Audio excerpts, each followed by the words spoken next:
माता लक्ष्मी शांत सी हो गई हैं, पर उनकी आंखों से आंसू बहते ही जा रहे हैं। वो सिर्फ भगवान विष्णु के धड़ के पास बैठी हुई हैं और सोच रही हैं कि कैसे वो कितने अलग अलग विषयों पर भगवान विष्णु से बात करती थीं। अतीत की कुछ यादें उनकी आंखों के सामने फिर आ गई हैं। समय मानो रुक सा गया है और सिर्फ खामोशी सी छा गई है, लेकिन सिर्फ माता लक्ष्मी के ही आंसू निकल रहे हैं और सारे देवतागण, भगवान ब्रह्मा जी और खुद आदि शक्ति माता लक्ष्मी को नहीं समझा पा रही हैं। माता लक्ष्मी अपनी आंखें बंद कर लेती हैं कि अचानक उन्हें एक आवाज आती है, हे देवी, आप दुखी ना हो, सब कुछ ठीक है, मैं बिल्कुल ठीक हूँ। और माता लक्ष्मी एकदम से अपनी आंखें खोलती हैं और भगवान विष्णु के धड़ की ओर देखती हैं और बोलती हैं, हे प्रभु, ये आपकी ही आवाज है प्रभु। कहाँ हैं आप? हमें दिखाई क्यों नहीं देते हैं प्रभु? कृपया प्रभु दर्शन दीजिए। तभी भगवान विष्णु की आवाज फिर से आती है, हे देवी, मैं कहीं नहीं गया हूँ, मैं तो हमेशा से यहीं था और आखिर मैं कहाँ जा सकता हूँ? मैंने आपको पहले ही बताया था कि ये परीक्षा केवल मेरी या समस्त भूलोक की ही नहीं है, बल्कि आपकी भी है।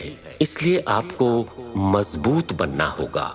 इस जगत का पालन पोषण मेरा कर्तव्य है और मुझे इस कार्य में आपकी मदद की जरूरत है।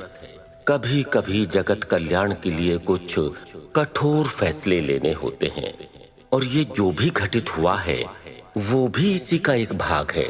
जैसे माता पिता को कभी कभी कुछ कठोर फैसले लेने होते हैं ताकि वो अपनी संतान के जीवन को सुरक्षित कर सकें, वैसे ही हे प्रिय, मुझे भी ये फैसला लेना पड़ा। जब माता लक्ष्मी ने स्वयं भगवान विष्णु की आवाज सुनी तो उन्होंने राहत की सांस ली। माता लक्ष्मी ने अपने आंसू पोंछे और भगवान विष्णु से बोली, हे प्रभु, आपकी महिमा आप ही जाने। आप कोई ना कोई लीला करते रहते हैं और ये भी सच है कि आप जो भी लीला करते हैं वो सारे जग के कल्याण के लिए होती है। आप तो उस पेड़ के जैसे हैं जो खुद धूप में तप कर दूसरों को छाया देता है। आप जगत के पालनहार हैं और आपकी लीलाएं सिर्फ सारे जगत को कष्टों से बचाती नहीं हैं, बल्कि हर मानव को सही जीवन जीने और सही राह पर चलने की सीख भी देती हैं, ताकि उनका जीवन हमेशा के लिए सुखमय हो जाए। आपकी हर लीला जीवन का वो पाठ है जिसे सीखने से मानव कष्टों से सुरक्षित रहता है। माता लक्ष्मी फिर गंभीर होकर भगवान विष्णु से कहती हैं, हे स्वामी, आपने जन कल्याण के लिए बहुत तकलीफ सही है। क्या और कोई उपाय नहीं था हयग्रीव को हराने का? हे प्रभु, अब आगे आप क्या करेंगे? कैसे हयग्रीव का नाश करेंगे? हयग्रीव और शक्तिशाली बनता जा रहा है और तीनों लोग हयग्रीव से डरे हुए और परेशान हैं। हे स्वामी, अब आप क्या करेंगे? माता लक्ष्मी के वचन सुनकर सारे देवतागण भी परेशान से दिखाई देते हैं। सारे देवतागण हाथ जोड़कर भगवान विष्णु से कहते हैं, हे प्रभु, माता लक्ष्मी ने सत्य कहा। हयग्रीव शक्तिशाली बनता जा रहा है और तीनों लोकों में अपना आतंक फैला रहा है। हम सभी देवताओं को हयग्रीव ने स्वर्ग से निकाल दिया है और हम सभी अपनी जान बचाने के लिए इधर से उधर भटक रहे हैं। पृथ्वी लोक में हयग्रीव के आतंक से हाहाकार मचा हुआ है। सामान्य मानव और ऋषि मुनि आपकी पूजा नहीं कर सकते। अगर कोई भी आपकी पूजा करता है तो हयग्रीव या तो उसे मार देता है या बंदी बना लेता है। हे भगवान, हयग्रीव वो विष बन गया है जो धीरे धीरे मानव जाति को मार रहा है। ऐसे में भगवान, आप क्या करेंगे? सारे देवताओं के वचन सुनकर भगवान विष्णु देवताओं और माता लक्ष्मी को समझाते हुए बोले, हे देवताओं, हे देवी लक्ष्मी, ये कहना सही है कि हयग्रीव एक विष बन गया है और एक विष को विष ही काट सकता है। देवताओं की कौतूहलता देखकर भगवान विष्णु ने बोलना जारी रखा, कभी कभी विष औषधि का काम भी कर सकती है। बस ये समझना जरूरी है कि विष की मात्रा कितनी है। देखा जाए तो विष और औषधि एक ही वस्तु के दो स्वरूप हैं, पर इनकी मात्रा ये बताती है कि उनके काम क्या हैं। ठीक उसी तरह हयग्रीव का विष काफी ज्यादा होता जा रहा है और इसलिए विष को विष से ही काटना होगा। कहने का मतलब हयग्रीव को हयग्रीव बनकर ही खत्म किया जा सकता है। भगवान विष्णु की ये बातें सुनकर सारे देवतागण और माता लक्ष्मी बहुत खुश हो जाते हैं कि मानो उन सबके मन से बहुत बड़ा बोझ हट गया हो। सभी देवताओं की आंखों में चमक आ जाती है और उनके शरीर में एक नई स्फूर्ति सी आ जाती है।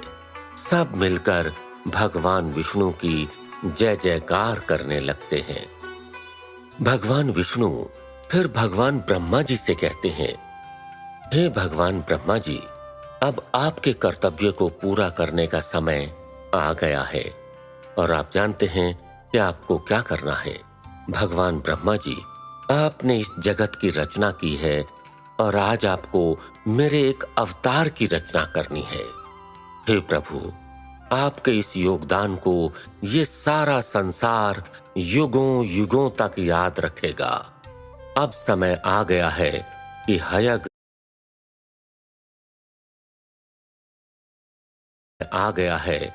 हयग्रीव का नाश हो और तीनों लोकों का कल्याण हो। यही विधि का विधान है।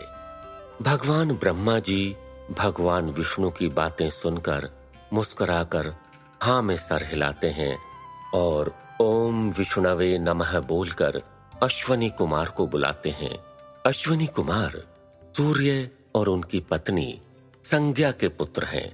अश्वनी कुमार प्रकट होते हैं और भगवान ब्रह्मा, भगवान विष्णु, माता लक्ष्मी और सभी देवता गणों को प्रणाम करते हैं। सूर्य पुत्र अश्वनी कुमार भगवान ब्रह्मा से कहते हैं, हे प्रभु, आप सबके दर्शन एक साथ कर मुझे बहुत खुशी हुई। भगवान, कृपया मुझे बताएं कि आपने मुझे याद कैसे किया। भगवान ब्रह्मा सूर्य पुत्र अश्वनी से कहते हैं, हे सूर्य पुत्र, आपको पता होगा कि हयग्रीव का आतंक तीनों लोकों में फैलता जा रहा है। हयग्रीव न सिर्फ पृथ्वी लोक में बल्कि स्वर्ग लोक में भी सबके लिए परेशानियों का कारण बना हुआ है। हयग्रीव ने पृथ्वी लोक पर भगवान विष्णु की पूजा करने वालों पर बहुत अन्याय किया है। उसकी वजह से ऋषि मुनि भगवान विष्णु की पूजा नहीं कर सकते और ना ही यज्ञ कर सकते हैं। दूसरी ओर हयग्रीव ने स्वर्ग लोक पर आक्रमण कर दिया है और देवराज इंद्र और सभी देवता गणों को अपमानित कर स्वर्ग से निकाल दिया है। हयग्रीव को माता भगवती से वरदान मिला है कि ना कोई मानव, ना कोई जंतु हयग्रीव को मार सकता है, बल्कि सिर्फ हयग्रीव ही हयग्रीव को मार सकता है। माता भगवती से मिले वरदान की वजह से हयग्रीव बहुत शक्तिशाली हो गया है और वो खुद को भगवान मानता है और वो ये चाहता है कि सब उसकी पूजा करें, भगवान विष्णु की नहीं। भगवान ब्रह्मा आगे सूर्य पुत्र अश्विनी कुमार से बोलते हैं कि भगवान विष्णु को हयग्रीव अवतार लेना होगा ताकि वो हयग्रीव का वध कर सकें और इसलिए भगवान विष्णु ने सब लीलाओं की रचना की है ताकि तीनों लोकों का कल्याण हो सके और यही कारण था सूर्य पुत्र अश्विनी कुमार को बुलाने का। सूर्यपुत्र अश्विनी कुमार आदर के साथ भगवान ब्रह्मा से कहते हैं, हे भगवान, ये जो भी घट रहा है वो बहुत गलत है। तीनों लोकों के कल्याण के लिए हयग्रीव का अंत ही एकमात्र उपाय है। इसलिए हे ब्रह्मा जी, आप आज्ञा दें कि मुझे क्या करना होगा। जन कल्याण के लिए मैं हमेशा तैयार हूँ। सूर्यपुत्र अश्विनी कुमार के इस आत्मविश्वास को देखकर भगवान ब्रह्मा उनसे कहते हैं कि इस कार्य में सूर्यपुत्र को खुद भी पीड़ा का सामना करना होगा। भगवान ब्रह्मा की बात सुनकर सूर्यपुत्र अश्विनी कुमार भगवान से बोलते हैं, हे ब्रह्मा जी, जब खुद भगवान विष्णु जगत कल्याण के लिए इतनी पीड़ा सहन कर सकते हैं तो मैं भी पीछे नहीं रह सकता। कृपया मुझे बताएं कि मुझे क्या करना होगा। सूर्यपुत्र अश्विनी कुमार की तारीफ करते हुए भगवान ब्रह्मा जी बोलते हैं कि उन्हें सफेद घोड़े का रूप धारण करना होगा और उसी घोड़े का सिर भगवान विष्णु के धड़ पर लगाया जाएगा। भगवान ब्रह्मा जी के आदेशानुसार सूर्यपुत्र अश्विनी कुमार एक सफेद घोड़े के रूप में प्रकट होते हैं और भगवान ब्रह्मा विधि के विधान के अनुसार उस घोड़े का सिर काट देते हैं और भगवान विष्णु के आदेशानुसार उनके धड़ पर उस सिर को लगाया जाता है। भगवान विष्णु के हयग्रीव अवतार पर सभी देवतागण भगवान विष्णु की जय जयकार करते हैं और उन पर फूलों की बरसात करके उनका स्वागत करते हैं। भगवान विष्णु हयग्रीव अवतार लेकर हयग्रीव के पास जाते हैं। वहां हयग्रीव की सेना उसकी जय जयकार कर रही होती है और भगवान विष्णु हयग्रीव के मार्ग में प्रकट होते हैं और उसे ललकारते हैं, हयग्रीव सावधान, अगर तू जिंदा बचना चाहता है तो वापस पाताल लोक में लौट जा। इसी में तेरी और तेरी सेना की भलाई है। अब भी वक्त है, मेरी बात मान जा और अपनी जिद छोड़ दे, अन्यथा इसका परिणाम बहुत बुरा होगा और उस परिणाम का तू ही जिम्मेदार होगा। भगवान विष्णु के हयग्रीव रूप और उनके वचन सुनकर हयग्रीव हैरान हो जाता है और मन ही मन सोचता है कि ये कौन है जो उसके जैसा रूप धारण करके आया है और खुद हयग्रीव को चेतावनी दे रहा है।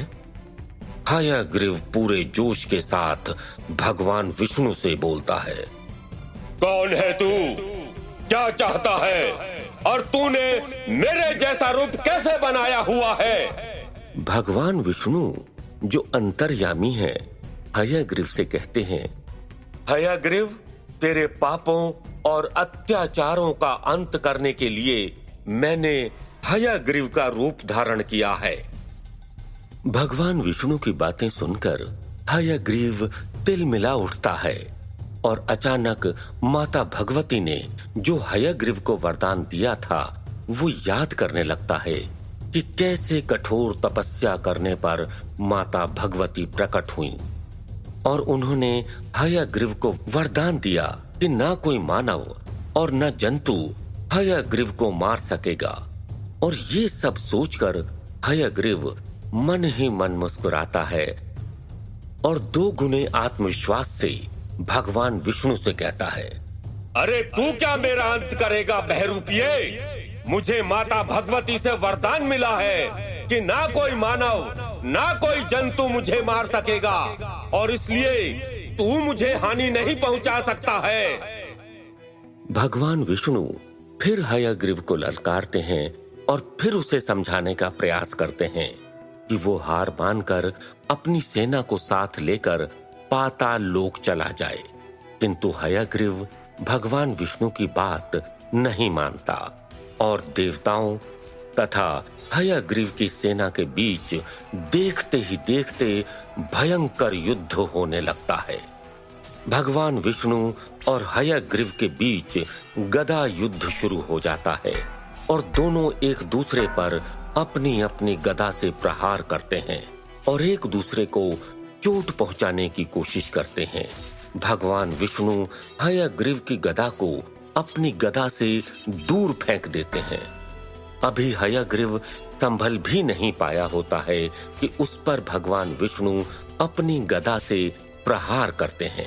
ये देखकर वहां मौजूद सभी देवता गण बहुत प्रसन्न हो जाते हैं।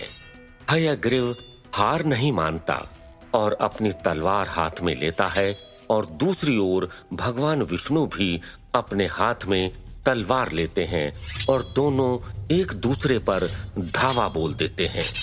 भगवान विष्णु और हयग्रीव का तलवार युद्ध और भी भयंकर होता है। दोनों बड़ी तेजी से एक दूसरे पर तलवार से हमला करते हैं।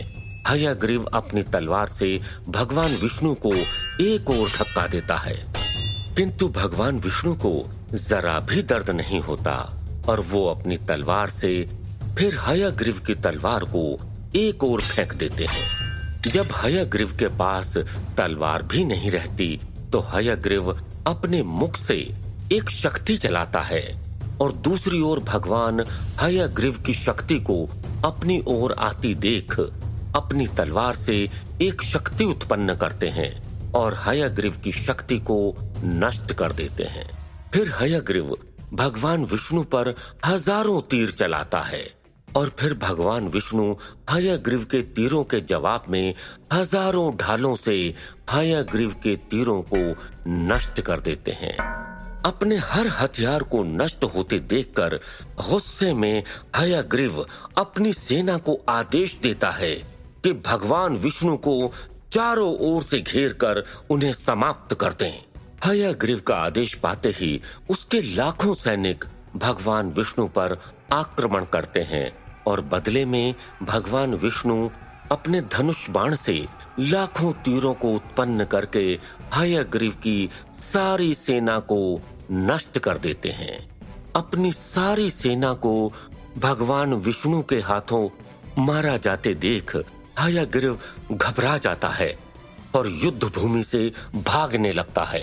हयग्रीव को यूं भागते देख भगवान विष्णु अपना चक्र उसके पीछे छोड़ देते हैं और हयग्रीव भागता रहता है और जितनी तेजी से हयग्रीव भागता है उतनी ही तेजी से भगवान विष्णु का चक्र उसका पीछा करता है और अंत में भगवान विष्णु का चक्र हयग्रीव का सिर काटकर उसका सर धड़ से अलग कर देता है और हयग्रीव की मृत्यु हो जाती है।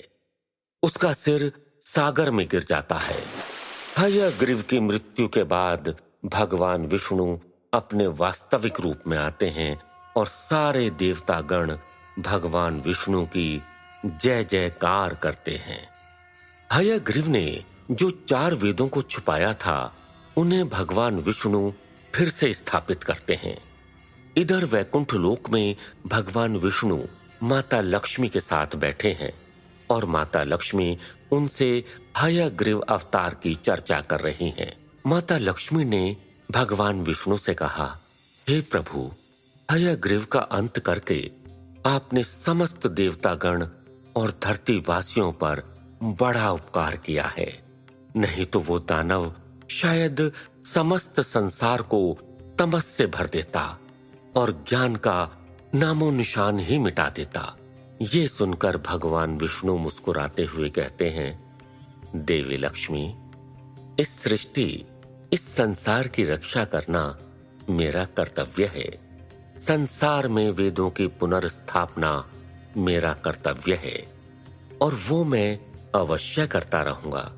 जब जब इस संसार पर संकट आएगा और पाप का बोलबाला बढ़ जाएगा तो मैं अवश्य अवतार लूंगा और इस संसार को संकटों से मुक्त कराऊंगा। अवश्य प्रभु, आप ही तो इस संसार के पालन करता है और इस संसार में आने वाली हर परेशानियों का अंत केवल आप ही कर सकते हैं। लेकिन अब आप किस चिंता में खोए हुए हैं प्रभु? ऐसी कौन सी लीला है जो आप फिर से रचने वाले हैं? माता लक्ष्मी ने भगवान विष्णु की बातों का उत्तर देते हुए सवाल भी पूछा। ये सुनकर भगवान विष्णु ने कहा, देवी, अब कुछ ऐसी घटनाएं आकार ले रही हैं जिससे मुझे कई जन्म लेने पड़ेंगे और हमारे बीच कई वेदनाएं पैदा होंगी। आखिर ऐसा क्या होने वाला है प्रभु? देवी लक्ष्मी ने आश्चर्य और चिंता के साथ प्रश्न किया। तब भगवान विष्णु ने अपनी मानसिक दृष्टि से देवी लक्ष्मी को द्वार का दृश्य दिखाया और कहा, देखिए देवी, द्वार पर 4 कुमार तनक, तनंदन, तनातन और सनत कुमार आए हुए हैं। लेकिन द्वारपाल जय और विजय उन्हें अंदर मेरे दर्शन के लिए नहीं आने दे रहे हैं। दर्शन के लिए अंदर न आने देने पर चारों कुमार जय और विजय से आग्रह करते हैं, हे द्वारपालों जय और विजय, आप हमें हमारे इष्ट देव भगवान विष्णु के दर्शन के लिए जाने दें। इस बात पर जय और विजय कहते हैं कि भगवान विष्णु अभी अन्य कार्यों में व्यस्त हैं और वो अभी किसी और से मिल नहीं सकते हैं, और चारों कुमारों को वापस लौटने के लिए कहते हैं। बार बार आग्रह करने पर भी जब जय और विजय चारों कुमारों को अंदर प्रवेश नहीं करने देते हैं तो चारों कुमारों को क्रोध आ जाता है और वो चारों जय और विजय को श्राप देते हैं। तुम दोनों ने हम चारों कुमारों का अपमान किया है और इसलिए हम तुम्हें ये श्राप देते हैं कि अगले 3 जन्मों तक तुम दोनों असुर योनि में जन्म लोगे। इस श्राप को सुनते ही जय और विजय चारों कुमारों से माफी मांगते हैं। हे कुमारों, हमसे गलती हो गई है, हम आप लोगों को ठीक तरह से पहचान न सके, इसलिए इतनी बड़ी भूल हो गई है, हमें माफ कीजिए। आखिर क्या है वो लीला जिसके कारण भगवान विष्णु को कई जन्म लेने होंगे और भगवान विष्णु और माता लक्ष्मी के बीच होगा कई वेदनाओं का जन्म? आखिर कैसे मिलेगी जय और विजय को मुक्ति? जानने के लिए सुनिए इस कहानी का अगला हिस्सा।